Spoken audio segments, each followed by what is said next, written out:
Näin kylän seppä valmistaa itselleen ateriaa. Pitää takoa, kun rauttaa kuumaa. Ruudikko on liäkeissä.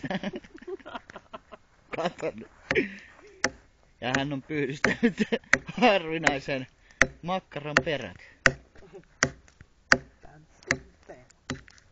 Rossan roskiksesta.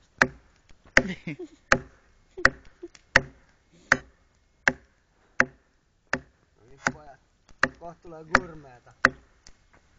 Ottakaa siitä vähän hammastikkaa. Akka se vittu makkara. Vittu mä haluan suoltaan makkaraa kohta. Anna kokin työskennellä rauhassa. Tällainen peli ei vetele.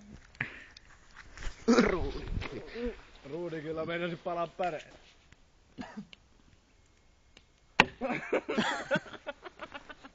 Saalis pyrkii vieläkin pakoon, vaikka on jo kahtia. Pysäyttäkää ne hengellä millä hyvällä.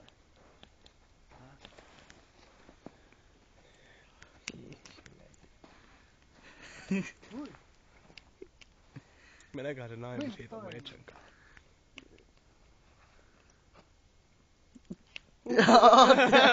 Ateria on valmis. Ateria 4. Vola! Ottakaa mua keräämään ne. Ottakaa ne hammastikut. Tosta. Joo, lehto. Ja tossa. Noita jos näet. Kato, mut se on vaan. Toi on Paule. Eiks ne pidä paistaa? Ei. No paistettu jo. Jatko vaan tiputtelee näitä tolleen törkeästi.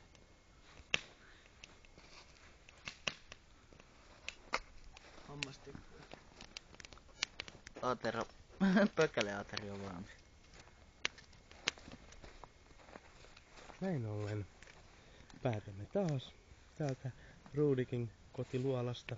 Ensi kerralla palaamme Ruudikin kotiin sisälle katsomaan millaisissa oloissa hän elää. Kuulemiin.